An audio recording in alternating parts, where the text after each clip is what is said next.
बिस्मिल्लाहिर्रहमानिर्रहीम। अस्सलाम वालेकुम नाज़रीन। आज दोबारा पेशी थी हमारी इस्लामाबाद हाई कोर्ट के चीफ जस्टिस साहब के सामने कंटेम्प्ट प्रोसीडिंग जो राना शमीम साहब के एफिडेविट के ऊपर चल रही है। तो वहाँ पे थे, इंटरेस्टिंग हियरिंग थी दोबारा, एक नया एक्सपीरियंस था।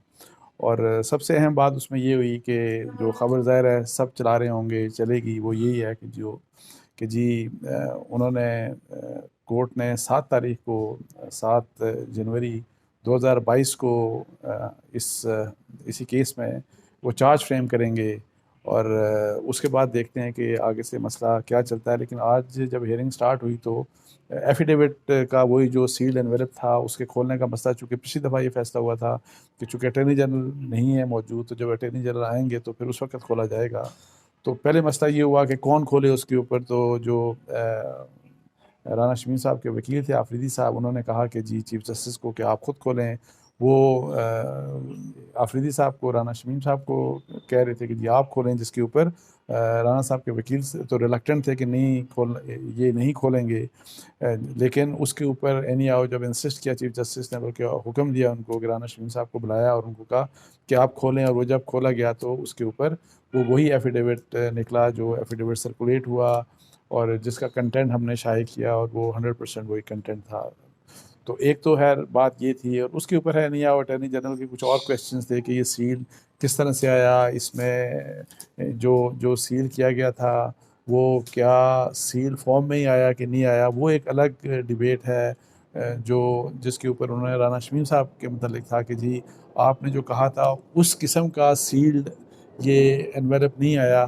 तो जिसके ऊपर है एनी वो उन्होंने आगे चल के तो कहा कि जी जब अगर ट्रायल होता है और चार्ज फ्रेम होता है तो उसके ऊपर ये इसी का जो सवाल जवाब होगा, इसके मतलब वो शमीम साहब से सवाल जवाब करेंगे। अदरवाइज़ जो बात एक इंटरेस्टिंग ये हुई कि ज़ाहिर है आपको पता है कि 2 दिन पहले एक अपेरेंटली एक बड़ी ख़बर एक्सप्रेस ट्रिब्यून की तरफ से शाये हुई, और जिसमें ये कहा गया कि राना शमीम साहब जो हैं उन्होंने जाके एफिडेविट जो साइन किया था वो नवाज शरीफ साहब की मौजूदगी में उनके दफ्तर में किया था। उसके मतलब एक तो ये कि राना शमीम साहब ने कोर्ट के बाहर जब उनसे सवाल जवाब हुआ तो उसको कम्प्लीटली डिनाई किया, और उन्होंने कहा जी कि जाके उनसे पूछें जिन्होंने ख़बर दी है, मैंने तो अकेले में ये एफिडेविट दिया। और फिर कोर्ट के अंदर है रहनी आओ एक्सपेक्ट ये किया जा रहा था। मैं आपको बताऊं कि मेरी कल 1-2 मिनिस्टर से बात हुई तो उन्होंने ये कहा था कि वो गवर्नमेंट ये एक्सपेक्ट कर रही थी कि इसके ऊपर काफ़ी डिस्कशन होगी। यही जो एक्सप्रेस ट्रिब्यून की स्टोरी का चूँकि एक नया पॉलिटिकल एंगल और बड़ा और ज़ाहिर है तमाम चैनल्स ने भी इसके ऊपर बहुत बात की और मीडिया ने भी इसको काफ़ी फोकस किया, और ज़ाहिर है ख़बर भी इस किस्म की थी। लेकिन कोर्ट के अंदर इस मामले में कोई बात नहीं हुई, कोई इंटरेस्टेड नहीं था इसके ऊपर ज़्यादा बात करने के लिए। चीफ जस्टिस भी इसके ऊपर बात करने के लिए इंटरेस्टेड नहीं थे। वहाँ पे जब हल्का सा इसके ऊपर जब डिस्कशन इसके ऊपर हुई तो राना शमी साहब के जो वकील हैं आफरीदी साहब ने वहाँ पे कहा कि इन्होंने ऑलरेडी डिनाई कर दिया इसके ऊपर कि जी वो नवाज शरीफ साहब की मौजूदगी में साइन किया उन्होंने। अटर्नी जनरल ने कहा कि जी उस खबर का हवाला दिया, वो थोड़ा सा मेरे यहाँ डिस्कस करना चाह रहे थे लेकिन डिस्कस हुआ नहीं, कोर्ट ने नहीं डिस्कस किया, चीफ जस्टिस ने उसको डिस्कस उस तरह से नहीं किया। अटर्नी जनरल ये कहना चाह रहे थे कि जी एक ख़बर आई है, लेकिन उन्होंने भी उसको डाउट्स के साथ ही उस खबर को डिस्कस किया कि पता नहीं वो ख़बर सच है या झूठ है, हकीकत क्या है, लेकिन उस खबर का उन्होंने जिक्र किया। लेकिन एनी हाउ जो एक्सपेक्टेशंस गवर्नमेंट की थी, मेरा ये कहना है कि जो गवर्नमेंट की एक्सपेक्टेशंस थी कि उस खबर को लेके तो कोर्ट पता नहीं क्या कुछ करेगी, तो ऐसा कुछ एनी हाउ वो नहीं हुआ। अच्छा, फिर ये कि जी अटर्नी जनरल ने चार्ज फ्रेम करने की जब बात हुई तो जो मुझे एक बात अजीब लगी और जो अटर्नी जनरल के स्टांस पहले जो था उससे डिफरेंट था। पहले आपको बताऊं कि अटर्नी जनरल ने ये कहा था कि जी असल मसला शमीम साहब का है और मीडिया के जो हमारी बात थी कि ये एक सेकेंडरी इशू है, और इसी को चीफ जस्टिस अतर मिनल्ला साहब ने भी पहले हियरिंग में बात की। माइकस तो सारे जितने भी थे मैंने आपको पहले भी बता चुका हूँ, वो तो हमारे हक में थे और उन्होंने कहा तो ये तो डिस्पोज ऑफ, इनका तो केस ही नहीं बनता, इस तरह की बात की। तो अटर्नी जनरल ने जो आज जो स्टांस लिया और जो डिफरेंट था, उन्होंने मीडिया का सेकेंडरी वाला मसला जो है कि इनका तो मसला जो सेकेंडरी है, असल मसला शमीम साहब का है, वो चीज़ ये उन्होंने नहीं डिस्कस की। उन्होंने डिस्कस प्राइमरीली शमीम साहब को ही किया, शमीम साहब के एफिडेविट को किया, उनके रिप्लाई के ऊपर डिस्कशन की। हमारे बारे में उन्होंने कोई डिस्कशन नहीं की, लेकिन वो डिस्कशन करके उन्होंने ये प्ली ली कि जी इन सब के अगेंस्ट, जितने भी ये लोग हैं इन सब के अगेंस्ट आप चार्ज फ्रेम करें। अच्छा, ये बात अटर्नी जनरल ने की, जो कि मैं मेरे लिए अनहोनी थी, लेकिन अटर्नी जनरल, जो कि मैं आपको पहले भी मैं कह चुका हूँ कि मेरी नज़र में he is a very respected person. उनका जो मैं देखता हूँ मुख्तलिफ कोर्ट्स के अंदर जाके जो स्टांस देते हैं, उनका बड़ा इंडिपेंडेंट और ज़बरदस्त किस्म का स्टांस होता है। लेकिन आज जो वो स्टांस जो था उनका पहले स्टांस से बदला हुआ था, और मुझे लगा ऐसे कि शायद उनको गवर्नमेंट ने डायरेक्शन दी होगी। मुझे लगा ऐसे, मैं ये नहीं कहता कि सच ही होगा, मुझे ये मेरी अपना एक एनालिसिस है कि गवर्नमेंट चूँकि इसमें बड़ा कीनली इस चीज़ को वॉच कर रही थी और वो एक्सपेक्ट कर रही थी कि इसके ऊपर बड़ा कुछ होगा, पता नहीं क्या कुछ होगा। तो उन्होंने, मेरा ख्याल है ये कि जी उन्होंने, चूँकि गवर्नमेंट शायद इस बात के ऊपर कीन होगी कि जी अंसार अब्बासी और जंग ग्रुप जो है और मीर शकील रहमान और आमिर गौरी था कि हमें थोड़ा सा सज़ा दी जाए, हमें थोड़ा सा जो अदालत की तरफ से हमें रगड़ा मिलना चाहिए। तो एनी हाउ वो देखते हैं कि आगे क्या होता है। अच्छा, पाकिस्तान बार कौंसिल के जो अमाइकस थे, पहली दफ़ा वो तशरीफ़ लाए और उन्होंने आते ही ये बात की कि जी जो एफिडेविट दे दिया है शमीम साहब ने, तो उसके जवाब में उन्होंने ये कहा कि एक काउंटर एफिडेविट आना चाहिए। उन्होंने हवाला दिया उनका, उनकी तरफ उनका इशारा था साकिब निसार साहब के मतलब। लेकिन उनको फिर इतना बात करने का, वो भी बात करना भी चाह रहे थे, लेकिन चीफ जस्टिस साहब ने उनको बात करने का मौका नहीं दिया, और उन्होंने बल्कि ये कहा कि जो आप तो बात कर रहे हैं, तो आप तो मतलब है कि इस चीज़ को ये जो स्कैंडलाइज करने की बात है और जो डाउट्स क्रिएट करने की बात है जुडिशरी के ऊपर, तो आप तो वही बात कर रहे हैं, उसी किस्म की बात कर रहे हैं।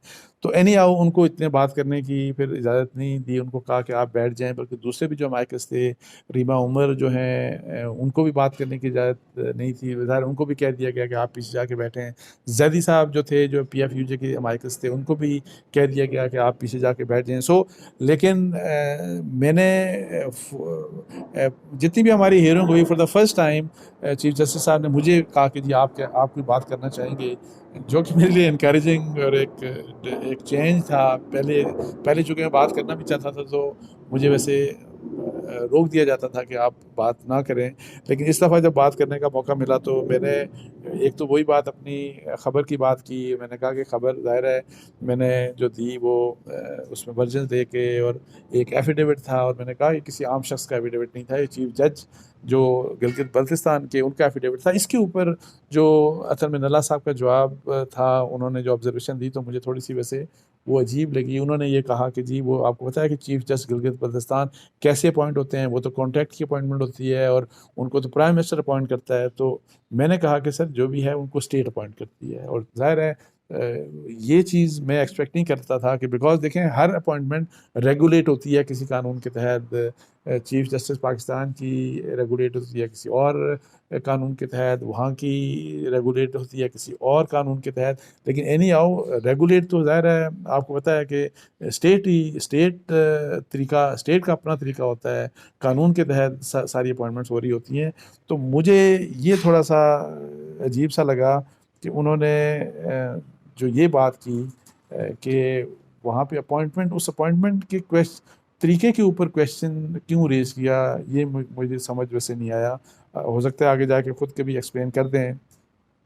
अच्छा, मैंने फिर वहाँ पे ये जब बातें कर रहा था, तो मैंने ये भी बात की कि जी जो आप जो कह रहे हैं ना कि हमने एक ऐसा मसला जो कोर्ट के सामने पेंडिंग है उसके ऊपर मुतालिक लिख दिया। तो मैंने कहा हमने तो एफिडेविट में वो एक तो एहतियात पूरी बरती, जो हमें एहतियात बरतनी चाहिए थी वो मैंने कहा मैंने बिल्कुल पूरी बरती। उसके बावजूद जो मसला वहाँ पे था कि जी नवाज शरीफ और मरीम को इलेक्शन से पहले ज़मानत ना दी जाए, मैंने उनको कहा कि ये जो मसला था, ये जो इशू डिस्कस हुआ, ये पास एंड क्लोज ट्रांजैक्शन है मेरे लिए। तो फिर वो एनिया उस वक्त चले गए कि आपको पता है कि उस वक्त कौन सी अदालत थी, कौन से जज थे, कौन से जज नहीं थे। वो फिर अब उस फैक्ट्स के ऊपर जो फैक्ट्स चैलेंज कर रहे हैं, जो कंटेंट एफिडेविट, तो मैंने कहा मेरा उससे ताल्लुक़ नहीं है, उस एफिडेविट के कंटेंट से मेरा ताल्लुक़ नहीं है। तो मैंने जज साहब को ये भी कहा, चीफ जस्टिस साहब को, कि जी देखें ये जो मसला है ये इंडिपेंडेंस ऑफ ज़ाहिर जुडिशरी का भी मसला है जिस तरह आप कह रहे हैं, और एट द सेम टाइम ये इंडिपेंडेंस ऑफ और फ्रीडम ऑफ प्रेस का भी मसला है। तो मैंने कहा कि मेरा सिर्फ कंसर्न ये है कि कभी आप कोई ऐसा फैसला ना दे दें कि ऑलरेडी हमारे बड़े हालात ख़राब हैं, तो फ्रीडम ऑफ प्रेस के मसाइल जो हैं, फ्रीडम ऑफ स्पीच के जो मसाइल हैं, हमारे पे मज़ीद मसाइल पैदा ना हो जाएँ। तो उन्होंने किसी एक और यही डिस्कशन हो रही थी, तो उन्होंने कहा कि क्या मीडिया तो आज़ाद पाकिस्तान में नहीं है, इस किस्म की बात की। तो मैंने कहा एब्सोल्युटली नॉट। मैंने कहा पाकिस्तान में मीडिया आज़ाद नहीं है, ये बात मैंने वहाँ पे की।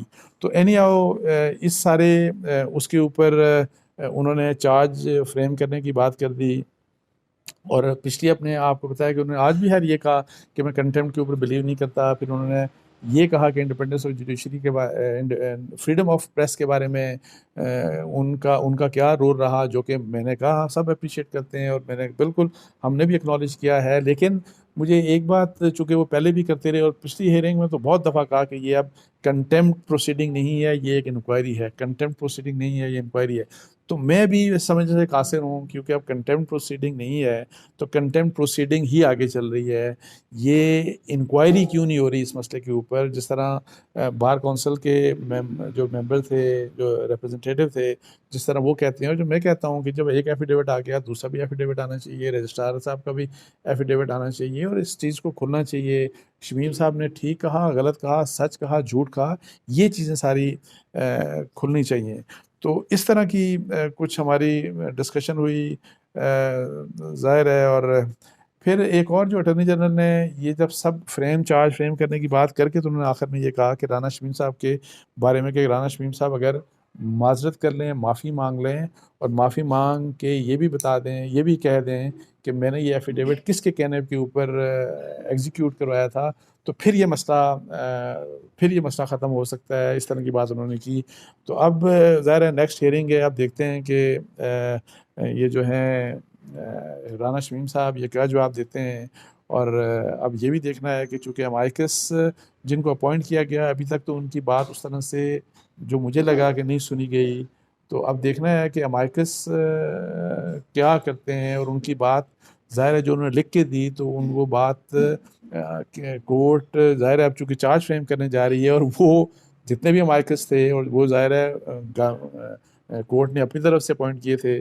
तो तो क्या उन अमाइकस की जो पोजीशन है, जो उनकी एडवाइस है या जो उनका ओपिनियन है, तो उसको कितना वेटेज मिलता है, सारा कुछ तो ये आगे एनी आओ हम देखेंगे अगले आने वाले दिनों में, और नेक्स्ट हियरिंग में देखते हैं क्या होता है। तो बाकी अदरवाइज़ हुकूमत को जो उम्मीद थी या हुकूमत के कुछ वज़रा को उम्मीद थी कि एक्सप्रेस ट्रिब्यून की ख़बर से कोर्ट में एक बड़ा धमाका होगा और इससे पता नहीं क्या कुछ हो जाएगा, तो वो नहीं हुआ। और फिर वही ख़बर जो है उसको राना शमीम साहब ने भी डिनाई कर दिया, और उसको जो ओथ कमिश्नर वही जो चार्ल्स कैथरी थे, उन्होंने भी उसको डिनाई कर दिया कि ये सारा जो हुआ था, ये जो ओथ जब इसको जब